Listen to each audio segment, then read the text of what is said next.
Good morning, everybody. Today is Thursday, March 25th. It's just past 10 a.m. We're going live here in Phoenix. Today we're going to cover your topics. We're going to take a look at some of the market updates and answer a few of your questions. So stay tuned.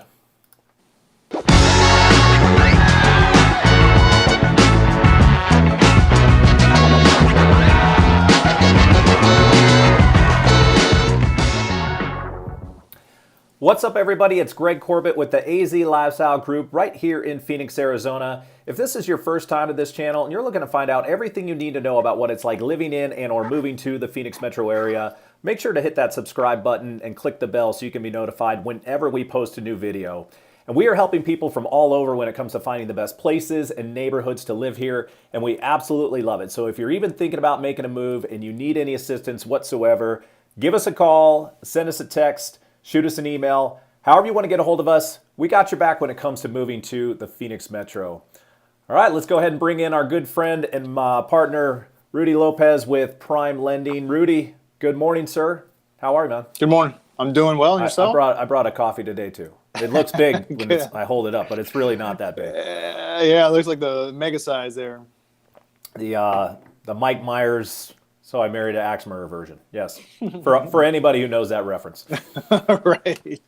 Right. It's going well, man. It's still beautiful weather. I think we got a couple of some small showers a couple days ago, or was it yesterday or a couple days ago? Yep. Rain. So it seems like a blur, but yeah, I mean, it kind of came out of nowhere all of a sudden. I mean, because it's been really nice and the weather's been fantastic, and all of a sudden it was like kind of cloudy and dreary. Got a little bit of a drizzle. I'll call it that. Right, and the weather's a little cool in the morning still, so all is good. Yeah, no, it's been nice. It's nice to get out and about. Like, we've had a couple of days warm up here, but for the most part, March has been very pleasant. Not been too crazy as far as like dipping it. Like, we've had a couple days get close to 90, maybe one. I don't think we hit 90 at all, but we've had some mid to high 80s. But it's been beautiful, and we're definitely out enjoying it right now. So hopefully, and actually, I'm talking about to people across the country right now. They've actually had some pretty pleasant weather. I've talked to several people that have had similar weather to ours right now. So it's been nice to hear. Yeah, and it's also nice that cities, states are starting to open up a little more, allowing more and more people to attend events and go to restaurants, and it's nice with the good weather to be able to do that too. Yeah, absolutely. For the most part, it seems like, we're seeing a positive trend as far as information goes. People are getting out and about to from what I can hear. I'm sure there's other stuff. Obviously, there's some negative news going on right now as well. We're not going to cover that, but yeah, hopefully most of us are going through mostly positive stuff right now.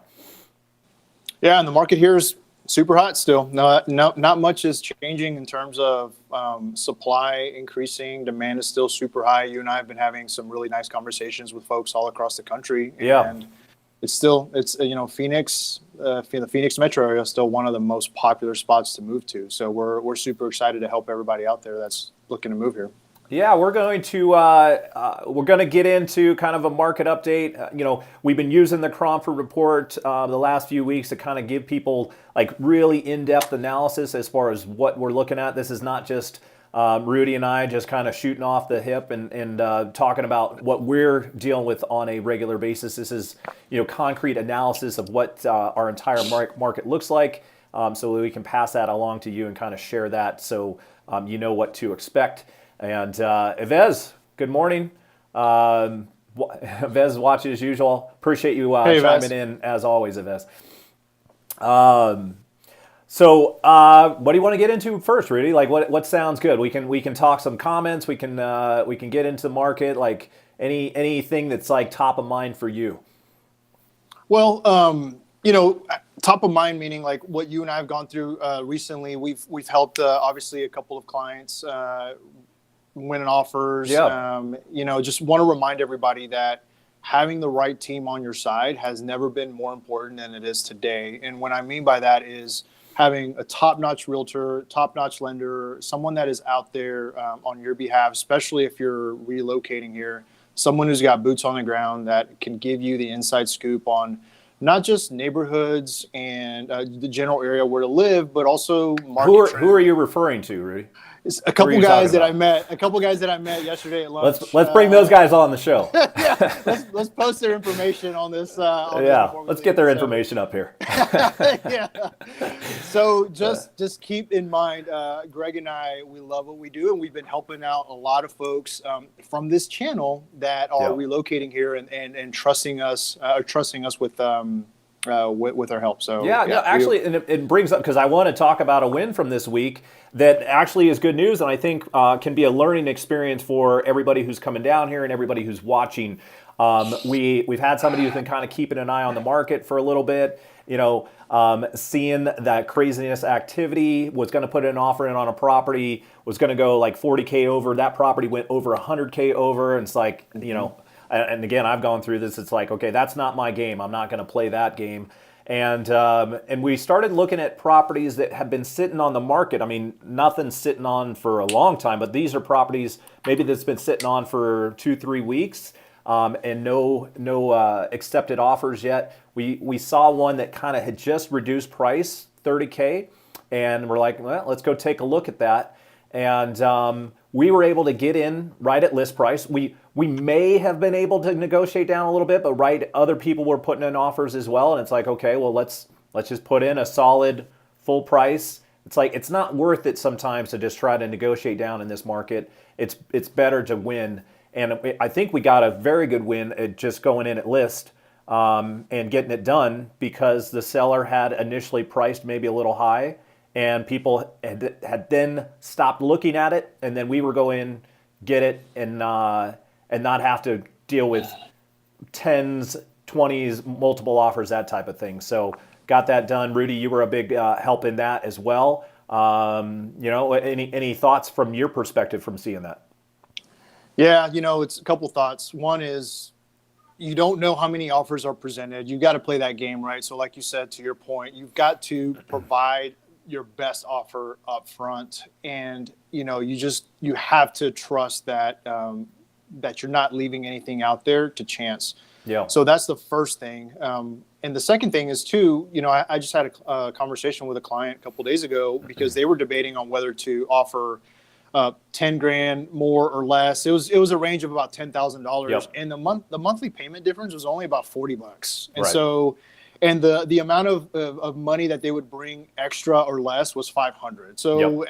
I bring that up simply because we, including myself, sometimes we get so caught up on $1,000 here, $5,000 there. Now that's a lot of money, but Yeah. when you spread it out over 30 years, when you talk about how much it's going to impact your cash to close, in the grand scheme of things, it's very small. And so when you compare that versus losing an offer because you just didn't feel like you needed to present as strong of an offer as you could have, the comparison between that and then losing an offer and then having to wait longer and longer, and prices to Yep. continue to go up, rates continue to go up, that cost Yeah. of waiting, that opportunity cost can be much greater. Yeah, and you hit on that right at the end there, which is a super key. I don't think anybody likes paying more than they should. It all, like any one of us, like when we're putting in offers in, and like we think there's a possibility that we could have saved 5 or 10 grand, like that's going to eat at you. It's going to eat at you all the time. So you really do have to be like, okay, well, yes, I understand, because I've been through it, and I'm one of those people as well. Like that stuff bothers me. But then think about the alternative if you can't secure it, and think about what it's going to cost you on the back end if you really are moving forward. And that's the way you have to think about it, because I know how much it can be painful to kind of do that sometimes, but if you've gone through it enough times and you understand, nothing's worse than losing out by like 5 grand as well. So that's even worse feeling sometimes. And sometimes you're not going to know until it closes. You're like, shoot, I could have just put a little bit more in, got it done, and figured it out. But that's part of what we're looking at right now, and so we'll try to coach you as best we can, knowing that it can be a frustrating and annoying process, but hopefully one that we can help you win. Well, and I sound like a broken record, but that's why knowing your numbers up front and understanding mortgage strategies and market strategies up front can help you overcome all that and hopefully prevent some of this regret that you could potentially experience. So being prepared up front is so important in this market. And again, having the right team that can prepare you has never been more important. Yeah, no, agree with that 100%. I want to kind of roll in. It's just fun kind of looking at the comments each week, Rudy. So I want to kind of bring some recent stuff up here that we've had. Let me take a look here. We had Matt McCaleb. He reached out last night and just said, need a video on houses that are in the 300 to 450K range. So Matt, thank you for your comment. Thanks for asking for information like that. And I'll tell you, like it obviously depends on what you're looking for, Rudy, as far as what are your expectations in that 300 to 450 range? Are you looking for 2,500 square foot single story home, 3 to 4 bedroom, 2 bath with a pool, in like an area like Chandler, Gilbert, Peoria, Mesa, Glen, like. If you're looking for that price point's going to be extremely difficult right now. You're going to see stuff like I see stuff in the 400 to 450 range. They're probably going to be 1,500 to 2,000 square foot, 3 bedroom, 2 bath, and then those are kind of bid up even more because of all the activity right now. So what I'm finding is if you're trying to find like a really decent house, it's in move-in condition for the most part, and you're trying to find stuff in that 300 to 400 range up to 450 range, you're sometimes going to have to push out a little bit further into some of those outskirt neighborhoods. If you're okay with that, you can probably find a decent house. If you need to be in centrally located, it's next to impossible to kind of find those right now. But we'll kind of try to hit on those a little bit, Matt. I'll try to come up with some more video information to try to hit on that a little bit. We'll come up with something to kind of share some info. Anything you want to add to that, Rudy?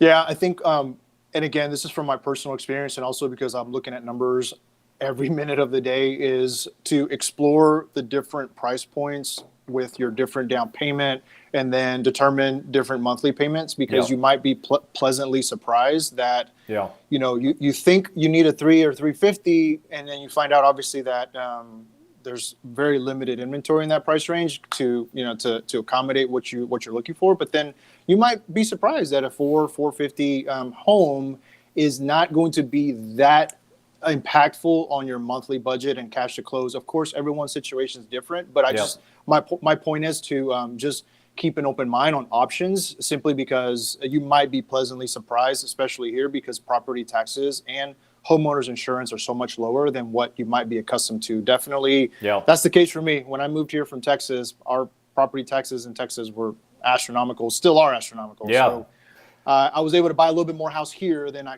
would be able to in Texas. No, it's a good point, and I think a lot of people have that where their property taxes are such a major burden on them from a monthly payment perspective. If you're dealing with something coming from out of state and you're dealing with that, you're probably going to have a little bit more to work with when it comes to purchase price, and that's where Rudy can dial that in for you and be like, hey, this you might have another 100K plus on what you were typically dealing with and have less of a payment.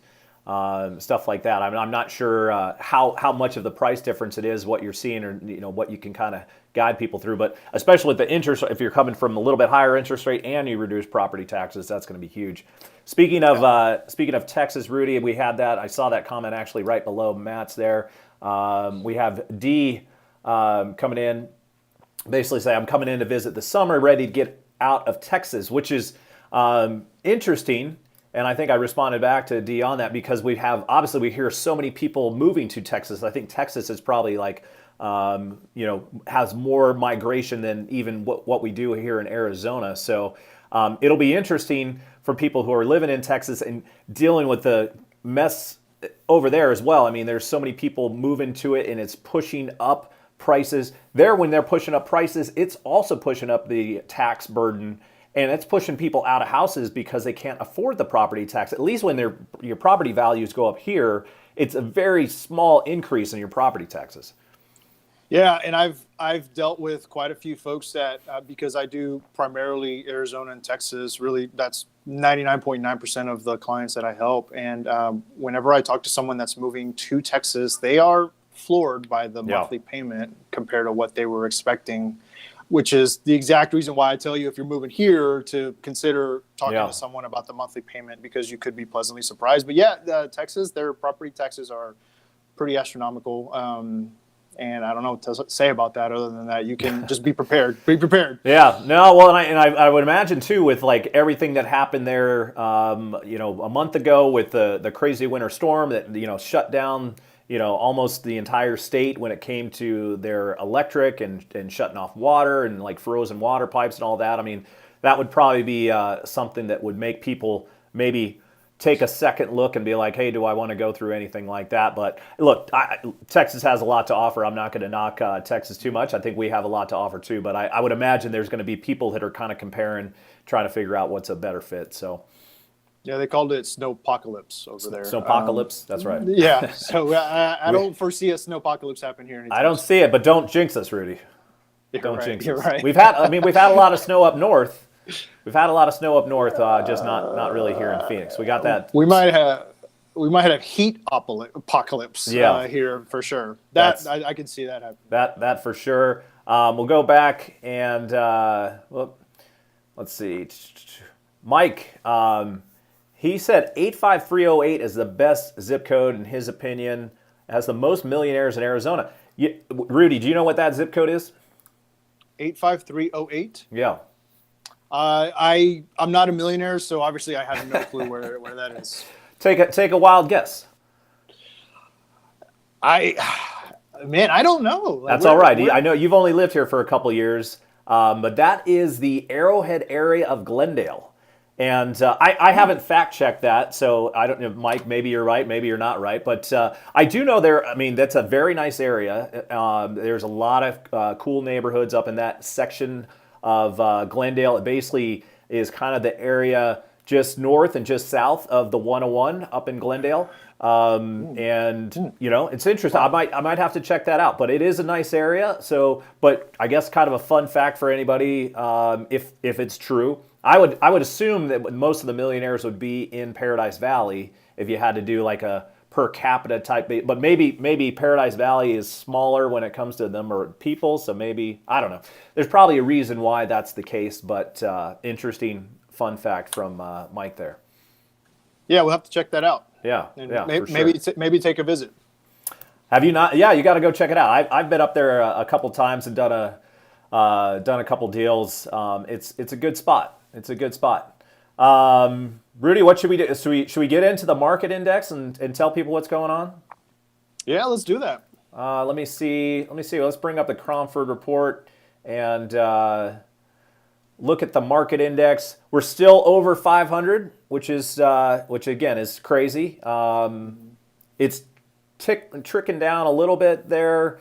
The demand is finally kind of, and this makes sense. So as we go into this escalation mode, and we've got multiple offers and bidding wars that are going crazy, the demand is going to start to trickle down probably a little bit, because some people are just going to be like, okay, I'm out. I'm not playing this game. You guys have fun, and I'll talk to you later when things cool down a little bit. But what's keeping the market index so high is this crazy supply index, and we're continuing to go down in supply. Let me bring up. Let's bring up the kind of market snapshot here. We're seeing the active listings still go down, and this is the type of market, or just we're typically hoping to see more, especially with prices increasing, that like where sellers have opportunity to maybe cash out. We're still seeing inventory go down. So we're down to 8,700 active listings. Of that 8,700, 4,800 are under contract, which leaves less than 4,000 total active listings. We've got 8,300 that are pending.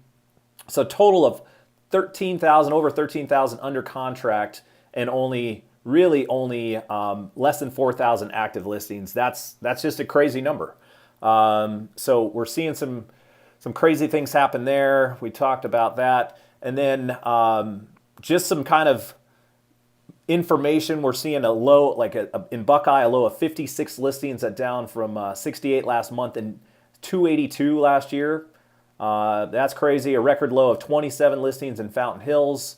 A record low of 41 listings in Maricopa. It's, these are the types of things. It's the supply levels that are continuing to kill us, Rudy, as far as helping people, because there's just not a whole lot to look at. Yeah, it's still rough out there. And one question that I've been asked recently a lot is, well, if I can't find an existing home, I'm going to go find a new build. And unfortunately, it's not any better as a new build either. Yeah. Builders are increasing their prices on a monthly, sometimes even on a weekly basis by not just a couple $1,000s. I've heard of builders increasing their sales prices by $10,000, $15,000, $20,000 in a month. And the majority of that is just lumber costs. Obviously the demand is there. We don't need to talk about demand because it's already there, but lumber costs, labor costs, land acquisition costs, all these things are factored into a new construction home. And not only that, but these builders are having to anticipate months in advance that the price that they're going to charge you today is still going to be good months in advance. And so if all these increase in costs continue to happen, there's really no reprieve in going to find a new construction. Now, I'm not saying but don't expect to get much help in terms of price appreciation or price increases if you go. Well, not only that, but I mean, good luck finding one, because if you, I'm gonna really dial in, and maybe this will be a video too, is like, because I am, based on everything I'm hearing through the grapevine, all of our connections through, people who are working all areas of new construction, finding a home available is next to impossible. And the places that have, even if they haven't sold out already, they're on these waiting lists where they're basically, they'll open up like 2 to 3 lots per month maybe, and then they'll be like, okay, well, now we're on a system where we'll go to the people who are on the list, and now you guys have to make a bid for it. So then they're putting everybody else in the same situation on the new build side as they are on the resale side, where it's like, cool, you want it, bid as high as you can, and we'll look and we'll take the best offer. So it's very similar there in a lot of ways. It's hard to find, and then you're still bidding crazy amounts of money over to try to secure anything. So. I mean, it's a struggle for a lot of people, and and again, like I've talked about this before, I'm in the same boat. My wife and I were trying to find another home, and we might be in the same boat. We'll just be stuck here, and that's it is what it is. Don't make it sound that bad, man. We're just gonna be stuck here. We'll be all right, but I get people's frustration, because I'm going through it as well, and we feel like there's still upside to this market, which is why we're considering buying. We don't think that there's going to be this major collapse that's going to destroy everything. I think if there is a push in interest rates, that can calm this market down a little bit, can start to level things out. And are you seeing anything interest rate wise that has shown any signs of major change? I know it's been trickling up and down a little bit here and there. Well, compared to 3 months ago at the start of the year, we're about half a point higher in rate. And a lot of that is now because the more stimulus money is hitting the economy, the more cities, states, governments are opening up, the more and more confidence that people are having to go out and spend money. The lower COVID cases, the more successful vaccines are, the more all this stuff is positive to the economy, which equates to possible inflation coming up. And so the experts are predicting that in the short term, inflation could spike up in the short term, meaning in the next 3 to 6 months, because there's just going to be a wave of people. The economy is going to open up. It's just a lot more money trickling into the economy that's been pent up from the lockdowns. That is going to possibly push rates up. Now, once that kind of subsides a little bit, the Fed Fed Chair Jerome Powell yesterday did announce and say that they've got tools in their tool belt that could subside inflation and kind of mitigate it a little bit. So I think in the short term, you will see a spike in interest rates. In the long term, they should level out a little bit, not in the twos, but not in the fives either. So sure.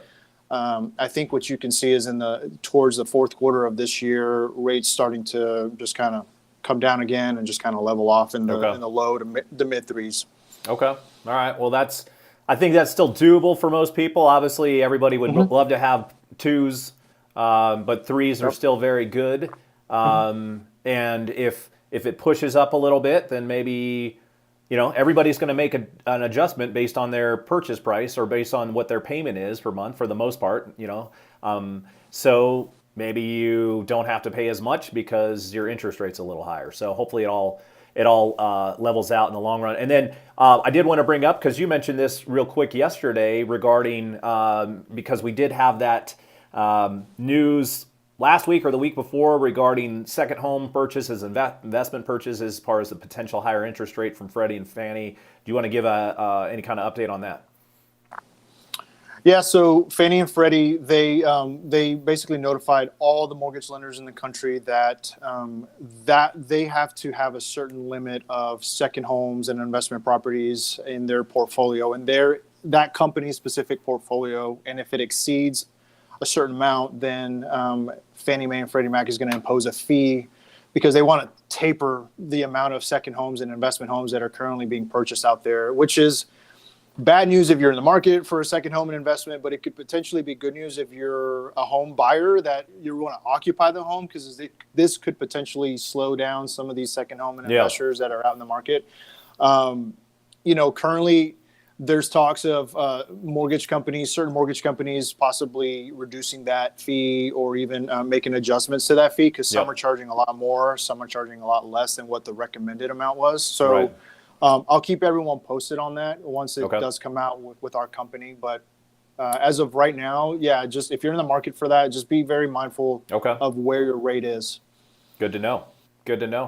All right. Well, we don't have any new questions coming in, Rudy. I think we covered a good amount. And anything you want to leave anybody with today? We're going to meet up with some clients that we met and helped close a deal with last year, and go celebrate with them a little bit today, and just enjoy the day a little bit. But anything you want to leave anybody with?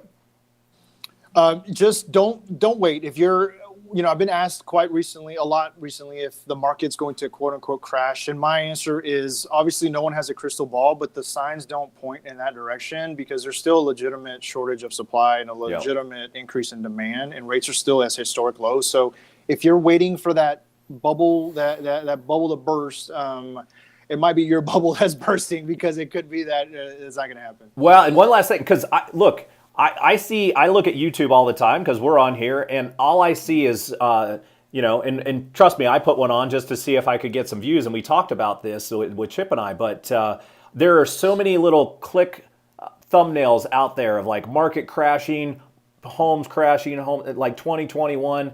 I'm watching a few of these to try to figure out, like, do they have any info that really makes sense? I'm really trying to be open-minded and be like, give me some knowledge on what might make sense. If anybody's watching out there and they've seen anybody who's really put out like good information that makes sense, I would love to see it, because I'm interested too, and we want to share that information with other people. All this stuff I'm seeing right now makes no sense at all, and people are just talking information, and they're talking in circles, and at least for the Arizona market, doesn't make sense to me. So if you guys have seen anything that you're like, hey, you should watch this because this really makes a lot of sense, I'd love for you to share it. Absolutely. Same here. All right, Rudy. Well, appreciate it. We will see you soon. Everybody else out there, have a great Thursday. Have a good weekend. Reach out if you need anything, and we will see you guys next week.